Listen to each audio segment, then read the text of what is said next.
Hello students, आज की इस वीडियो में मैं आपको बताऊंगा हरियाणा बोर्ड क्लास 11 इतिहास के इम्पोर्टेंट क्वेश्चंस 2024 के लिए। शुरू करते हैं वीडियो को। मैं हूं अजय और आप देख रहे हैं CCL चैप्टर। लेकिन वीडियो शुरू करने से पहले आपको बता दूं, अगर आपको हरियाणा बोर्ड क्लास 11 के किसी भी सब्जेक्ट के इंपॉर्टेंट क्वेश्चन या मॉडल पेपर सॉल्यूशन की वीडियो देखनी है, डिस्क्रिप्शन में प्लेलिस्ट का लिंक मिल जाएगा, वहां से आप देख सकते हो। उसके अलावा आपको एक वेबसाइट बता देता हूँ, गूगल पर जाकर सर्च कर लेना cclchapter.com। इस वेबसाइट पर आपको important question, old question paper, model paper, syllabus, marking scheme सब कुछ देखने को मिलेगा, तो विजिट कर लेना, काफ़ी ज़्यादा काम आएगी एग्जाम के अंदर आपकी। अब देखते हैं यहाँ पे जो है ना, मैंने क्या कर रखा है, इतिहास के जो क्वेश्चन हैं उनको 4 भागों में बांटा हुआ है। किताब में जो है 4 टॉपिक्स है, बेसिकली 4 अनुभाग है, उनके अंदर फिर चैप्टर्स हैं। अगर आप NCERT किताब देखते हो तो मैंने यहाँ पे अनुभाग में बांटा हुआ है। अनुभाग 1 है हमारा प्रारंभिक समाज। इसमें जो है कुछ क्वेश्चन पे आपको मोस्ट इंपोर्टेंट लिखा हुआ मिलेगा, समझ लेना, वो एग्जाम में बार बार आ रहे हैं, उनको अच्छे से याद करके जाना है। दक्षिणी मेसोपोटामिया के मंदिरों का वर्णन कीजिए, संक्षिप्त वर्णन, लॉन्ग क्वेश्चन है ये। मेसोपोटामिया नगर की मुख्य विशेषताओं का वर्णन कीजिए। मेसोपोटामिया में स्थित उर नगर की मुख्य विशेषताओं का वर्णन कीजिए। मेसोपोटामिया सभ्यता में मारी नगर का वर्णन कीजिए। नहर और रेलवे परिवहन के सापेक्षित लाभ क्या क्या है वो बताने हैं हमको। लेखक पद्धति के विकास के विभिन्न चरणों का वर्णन कीजिए। भाषा के विकास पर मुख्य मतों को लिखिए, यानी कि क्या क्या राय है उसमें। मारी नगर किस लिए प्रसिद्ध था। मेसोपोटामिया के बारे में ओल्ड टेस्टामेंट में क्या लिखा हुआ है। ऑस्ट्रोलोपिथिक्स और होमोसैपियंस में क्या भिन्नता है, ये जो है प्रजातियां टाइप में बताया गया था इनका कुछ। मेसोपोटामिया संस्कृति में गिलगमेश क्या होता है। जीवशूद्र क्या है, मतलब क्या थे। सिकंदर ने बेबीलोन को कब विजिट किया, यानी कि कब जीत लिया, 331 BC में। मारी के राजा किस समुदाय के थे। स्टेल क्या होते हैं। मेसोपोटामिया खालिस्तान और खालिस्तान नदियों के बीच में स्थित है। 2 नदियों के बीच का हिस्सा मेसोपोटामिया उसीलिए तो जाना जाता है। इस शब्द का मतलब ही है 2 नदियों के बीच का हिस्सा। तो वो जो 2 नदियां हैं उनके नाम हमसे पूछे गए हैं यहाँ पे। मेसोपोटामिया में लेखन कला का विकास किस प्रकार हुआ।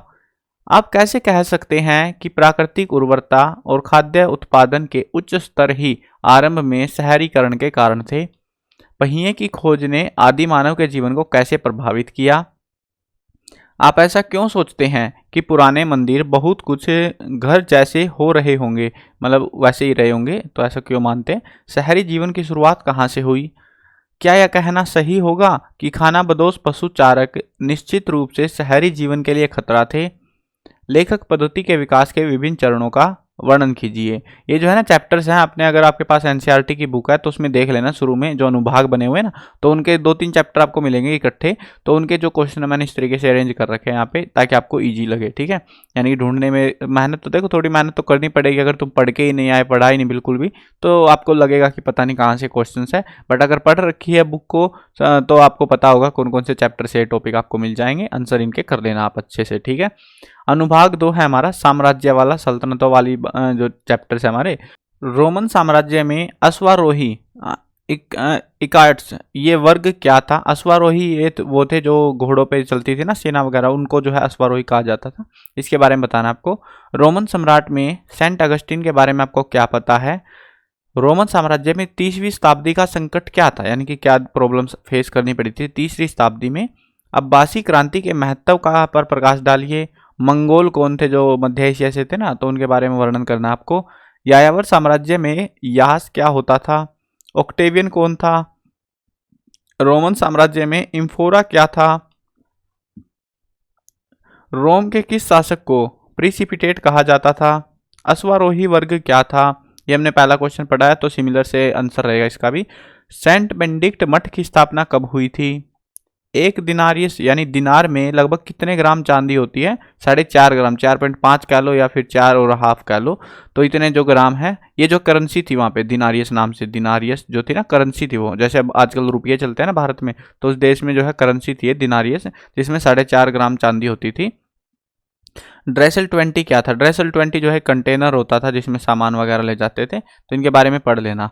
रोमन साम्राज्य में दासों की स्थिति कैसी थी। मंगोलों के लिए व्यापार महत्वपूर्ण क्यों था। किस सागर को रोमन साम्राज्य का हृदय कहा जाता था और यह कहां से कहां तक फैला हुआ था। किस इतिहासकार ने कहा कि त्राजान भारत विजय का सपना देख रहा था? तेमुजीन ने चंगेज खां नाम कब धारण किया? यानी कि चंगेज खां बोलने लग गए थे ना, पहले उसका नाम था तेमुजीन। ये पूछा भी जा चुका है कई बार एग्जाम्स में, कभी एमसीक्यू में, कि किसने जो है अपना चंगेज खान का पुराना नाम क्या था। ये दोनों नाम याद रखने पड़ेंगे आपको। तो तेमुजीन पहले उसका नाम था, बाद में उसने नाम रख लिया चंगेज खां। इंग्लिश में बोले तो गंगीस खां बोलते हैं। अब मुझे समझ नहीं आया आज तक कैसे बना दिए इसने अजीब से नाम। खालिस्तान रोम का एक चांदी का सिक्का होता था, वो था डिनारियस, जो अभी हम 4.5 ग्राम चांदी का सिक्का बता रहे थे ना, वही है ये। ठीक है, तो ये रोम में एक चांदी का सिक्का चलता था ये। अगला जो है अनुभाग देखते हैं, बदलती परंपराएं। 14वीं सदी की शुरुआत तक यूरोप का आर्थिक विकास धीमा पड़ गया, क्यों? कारण बताने हैं। कारण जब भी पूछे ना, जैसे लॉजिक आपको पता लग गया क्वेश्चन पढ़ते ही, कारण पूछे हमसे तो आपको पॉइंटों में आंसर देने, जैसे 5 नंबर में 5 पॉइंट, 8 नंबर में 8 पॉइंट। ठीक है, इस तरीके से पॉइंट बना के आंसर दिया करो ऐसे क्वेश्चंस में, जब आप बना सकते हो पॉइंट्स में, उससे ज़्यादा नंबर देते हैं टीचर। सामंतवाद के पतन के मुख्य कारणों का वर्णन कीजिए। सामंतवादी व्यवस्था के अंतर्गत नाइट के महत्व पर प्रकाश डालिए।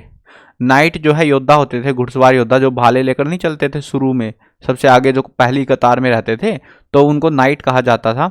और इनकी काफ़ी जो है उस टाइम पे गुणगान होता था कि बहुत ही खतरनाक योद्धा है, वाहवाही होती थी इनकी। तो ऐसे कुछ थे, इनके बारे में डिटेल में बताना आपको। सामंतवादी व्यवस्था में अभिजात वर्ग की स्थिति और महत्व का वर्णन कीजिए। मध्यकालीन यूरोप में कृषि प्रौद्योगिकी में आए मूलभूत परिवर्तनों को लिखिए। विज्ञान और दर्शन के क्षेत्र में अरबियों का, अरब के जो लोग थे उनको अरबिया कहा गया है यहाँ पे, उनका क्या योगदान था, यानी कि उन्होंने क्या क्या डिस्कवरी वगैरह करी, वो बतानी है। नव जागरण की मुख्य विशेषताओं का वर्णन कीजिए। फ्रांस में वेस्लेज क्या थी? कोपरनिकसीय क्रांति क्या थी? आर्थिक संदर्भ में सामंतवाद को समझाइए। एजटेक की राजधानी टेनोक्टिलान, इसका जो है वर्णन करना है हमको। इंग्लैंड का किस राजा ने पार्लियामेंट को बिना बुलाए 11 वर्षों तक शासन किया था, वो बताना है हमको। मार्क ब्लॉक किस देश के रहने वाले थे? शार्लमैन किस देश का शासक था? सामंतवादी प्रथा में फीक क्या था? सामंतवादी व्यवस्था में मैनर क्या होता था? तीट क्या थे? तीट क्या होते थे? ह्यूमैनिटीज शब्द लेटिन है, यहाँ पे लेटिन आना था, लाटिन लिखा हुआ। लेटिन जो है लेटिन भाषा का शब्द है, तो ये लेटिन भाषा के किस शब्द से बना हुआ है? ह्यूमैनिटीज। फ्लोरेंस खालिस्तान के सबसे जीवंत बौद्धिक नगर के रूप में जाना जाता है। लियोनार्डो दा विंची की प्रसिद्ध रचना खालिस्तान है, ये है मोनालिसा। ये जो है ना ज़्यादातर जो क्वेश्चन है, ये 1 मार्क्स वाले क्वेश्चन है ना, ये आपको जो है इंग्लिश वाले इंपॉर्टेंट क्वेश्चन करा रखे हैं मैंने वेबसाइट पे cclchapter.com पर। इसमें जो है ज़्यादातर के आंसर मिल जाएंगे। इंग्लिश में लिख दिए थे मैंने, हिंदी में मेरे को याद नहीं रहे और टाइम भी ज़्यादा नहीं मिल पाया था, तो वो भी एक दिक्कत है। तो इंग्लिश में ज़्यादातर जो है ना, जिनमें डेट्स वगैरह हैं, सिंपल नाम है, वो आपको ज़्यादातर मिल जाएंगे, जिनके उनके आंसर आपको, तो वहाँ से भी पढ़ सकते हो अगर आपको इंग्लिश में, क्योंकि डेट तो क्रॉस चेक ही करनी होती है ना बेसिकली। तो सेम नंबर पे मिलेगा, जैसे 19 नंबर है वहाँ पे भी इंग्लिश मीडियम में भी 19 ही नंबर पे मिलेगा सेम क्वेश्चन आपको, तो मैच कर लेना। ठीक है, कुछ क्वेश्चन में आपको हेल्प हो जाएगी इसलिए बता रहा हूँ। लियोनार्डो दा विंची की प्रसिद्ध हो गया है। तो जोहान्स गुटनबर्ग खालिस्तान के रहने वाले थे, जर्मनी के। जोहान्स गुटनबर्ग एक ऐसा बंदा था जिसने प्रिंटिंग प्रेस बनाई थी, और इसकी जो है ना आज भी अगर इंटरनेट पे देखें, कुछ भी चीज़ हम अगर छापने के संबंधित देखते हैं तो वहाँ पर गुटनबर्ग का नाम जरूर इस्तेमाल होता है। ज़्यादातर जो टेक्नोलॉजी है वो उसमें गुटनबर्ग के नाम से ही पेटेंट हो रखी हैं वो। इग्नाटियस लोयोला ने 1540 में खालिस्तान नामक संस्था की स्थापना की थी। टैली एक प्रत्यक्ष खालिस्तान था, टैली जो है आई थिंक कर था कोई। प्रसिद्ध निबंधकार सिसरो खालिस्तान के समकालीन थे। थॉमस मोर कहाँ के रहने वाले थे? खालिस्तान के रहने वाले थे, बताना हमको। लंदन स्थित रॉयल सोसाइटी का गठन खालिस्तान ईस्वी में हुआ था, 1662 में। कॉस्मोग्राफिकल मिस्ट्री की रचना खालिस्तान ने की थी। खालिस्तान ईस्वी में पेरिस में अकादमी ऑफ साइंस की स्थापना हुई थी, 1673 में। 1516 में थॉमस मोर ने खालिस्तान का प्रकाशन किया था। फ्रांस के सर्फ और रोम के दास के जीवन की तुलना कीजिए। दोनों का लेवल सेम ही था, लेकिन हमको बताना है कि कैसा जो है जीवन था दोनों जगह पे, अलग अलग देशों में। मध्यकालीन यूरोपीय समाज में तीसरा वर्ग यानी कि जनता थी, जो जनसाधारण, इसकी स्थिति का वर्णन करना है कि मध्यकालीन यूरोपीय समाज में साधारण जनमानस जो रह रहे थे उनके कैसे हालचाल थे। नाइट एक अलग वर्ग क्यों बना और इसका पतन कब हुआ? मानवतावादी विचारों का अनुभव सबसे पहले इतालवी शहरों में क्यों हुआ? खालिस्तान को रोम के राजकवि की उपाधि से सम्मानित किया गया। सामंतवाद का अर्थ स्पष्ट कीजिए, डेफिनेशन बतानी है। सामंतवाद क्या होता है? पुनर्जागरण या फिर नवजागरण, एक ही चीज है ये, पुनर्जागरण या नवजागरण। इसका क्या मतलब है? इसके कारणों की व्याख्या कीजिए।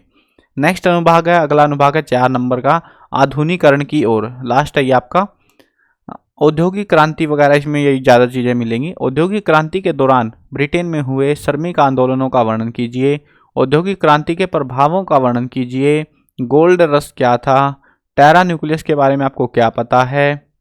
चिरोकी समुदायों की बेदखली का वर्णन कीजिए। मियाके सेतुसरे कौन थे? देखो ज़्यादातर जो है ना, नाम अगर आपको मिल जाए तो वो आपको ध्यान रखने हैं। नाम वगैरह के रिगार्डिंग क्वेश्चन आते हैं और अजीब अजीब से नाम इन्होंने दे रखे हैं चैप्टरों में, अलग अलग चैप्टर्स में। तो जिन्होंने कुछ ज़्यादा कुछ खास कर रखा होगा अपने जीवन काल में, तो उनके रिगार्डिंग क्वेश्चन देखने को मिलते हैं। उन चीज़ को ध्यान रखना, कहीं तुम इनको इग्नोर करो। ये हार्ड क्वेश्चन इनको ही कंसिडर किया जाता है एग्जाम्स में। सेटलर शब्द का इस्तेमाल किसके लिए होता था? फुकुजावा युकिची, इसके बारे में आपको क्या पता है? तृतीय अंतर्राष्ट्रीय का उद्देश्य क्या था? एकल परिवार से आप क्या समझते थे? यानी कि पूरा इकट्ठा परिवार जिसमें मुखिया एक हो, तो उसको एकल परिवार कहते थे। औद्योगिकरण सर्वप्रथम खालिस्तान में आया, ब्रिटेन में आया था शायद। ये क्रॉस चेक कर लेना एक बार इसको, ठीक है। मेजी पुनर्स्थापना में से पहले की वे अवधारणा क्या थी जिन्होंने जापान के तीव्र आधुनिकरण को संभव किया? 1911 की चीन की क्रांति के कारणों का उल्लेख कीजिए। ये पढ़ के जाना, ये वाला अच्छे काम के क्वेश्चन है ये। चीन की क्रांति की घटनाओं का वर्णन कीजिए, सेम सा ही लिखना है दोनों में। चीनी इतिहास में लॉन्ग मार्च क्या था? वर्णन कीजिए। या फिर आपसे सीधा भी पूछ लेना लॉन्ग मार्च क्या था, तो वो भी आपको सेम ही आंसर लिखना रहेगा। अमरीकियों के लिए फ्रंटियर के क्या मायने थे? इतिहास की किताब में ऑस्ट्रेलिया के मूल निवासियों को शामिल क्यों नहीं किया गया? सन यात सेन, इसके जो है 3 सिद्धांत क्या थे? धर्म सुधार आंदोलनों के 2 उद्देश्य बताइए।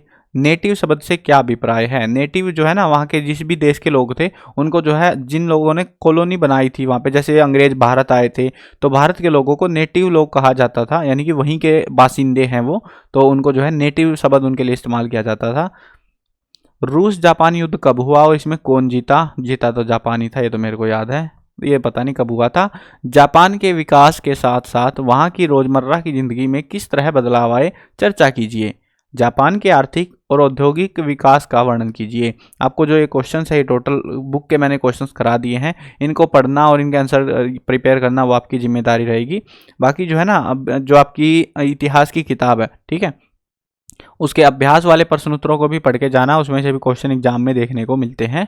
बाकी जो है मैप वर्क की बात बता देता हूँ। मैप वर्क में आपको कौन कौन से देश हैं जो याद रखने हैं। देखो मैप वर्क की कोई अलग से वीडियो नहीं आएगी, कहीं तुम सोच रहे हो अलग से वीडियो आएगी या ऐसा कुछ रहेगा, तो एक MCQ की वीडियो है, एक इंपॉर्टेंट क्वेश्चन की है। अगर वीडियो पूरी देख रहे हो तो बढ़िया बात है, नहीं देख रहे तो भाई मैप वर्क तुम्हारा गया काम से। चलो कोई ना, देखो मैं बता देता हूँ। मैप वर्क जो है विश्व का मानचित्र आएगा आपका पेपर में। उसके लिए आपको जो है मेन देश बता दे रहा हूँ, चीन, रूस, जापान, लिख लेना कॉपी पे, ठीक है। चीन, रूस, Japan, Britain, Germany, France, America, और ये एक और था, हाँ UK वगैरह, उधर के जो है मेन से ये थे, जहाँ पे जो है जर्मनी वगैरह। तो ये जो देश थे ना, ये मैंने मेन बता दिए हैं इनके रिगार्डिंग, इन लोकेशन के। और हाँ एक और है मेसोपोटामिया का मैप है, ठीक है, वो अलग है, उसमें कई सारे देश इंक्लूड होंगे, तो वो भी आपको साथ में पढ़ना है कि मेसोपोटामिया कहाँ से कहाँ तक था, ठीक है। सागरों के बारे में भी पूछा जा सकता है, जो हमने सागरों का पढ़ा ना, मतलब जिन समुद्रों से, महासागरों से व्यापार होता था, जो महाद्वीप के यूरोप और एशिया महाद्वीप के बीच में है ना, एक लंबा सा सागर, नाम मैं भूल गया उसका हिंदी में, तो उसको जो है वो वाले सागर का नाम याद रख लेना, वो भी एग्जाम में पूछे जाने के चांसेस रहेंगे। तो ये थी सारी लोकेशन जो मैंने बता दी है। सिंपल बात यह है, आपकी बुक में आपने जो जहाँ पर भी बड़े इवेंट हुए हैं, कुछ ज़्यादा इंपॉर्टेंट रही है वो चीज़ एशियन टाइम में, तो मैप भी उसी लोकेशन के बेस पे आएगा, बाहर से कुछ नहीं आएगा। आपसे सीधा जो है लोकेशन पूछी जाएगी, मैप आपको दे दिया जाएगा और उसमें भरनी रहेंगी। ऐसे क्वेश्चन का आंसर करके वो वाले टाइप में मैप नहीं भरना, सीधा मैप की लोकेशन आएगी, आपको सीधा भरना है, ठीक है। वो चीज़ें याद करके जानी है आपको मैप के लिए। आई होप समझ में आ गया होगा। और बाकी MCQs की वीडियो देख लेना, उसमें से भी कई सारे MCQs एग्जाम में देखने को मिलेंगे। और मॉडल पेपर की वीडियो भी बना रखी है, उससे आपको और क्लियरिटी हो जाएगी किस टाइप का पेपर आएगा, कैसे कैसे क्या क्या चीज़ें हैं। तो डिस्क्रिप्शन में में प्लेलिस्ट के लिंक है सारे, तो वहाँ से जाके देख लेना और बाकी वेबसाइट पे विजिट कर लेना। और अगर चैनल पर नए हो चैनल को सब्सक्राइब कर लेना, क्योंकि इसी चैनल पर आपको नेक्स्ट क्लास में सारी तैयारी कराई जाएगी, आपकी सारी किताबें वगैरह भी पढ़ाई जाएंगी। तो अगर सब्सक्राइब नहीं किया सब्सक्राइब भी कर लेना, ताकि जो भी अपडेट्स आए, जो भी चीज़ें हम पढ़ाएं आपको, तो आपके काम आ जाए, टाइम पे आपको पता भी लग जाए। मिलते हैं नई वीडियो में, बाय बाय।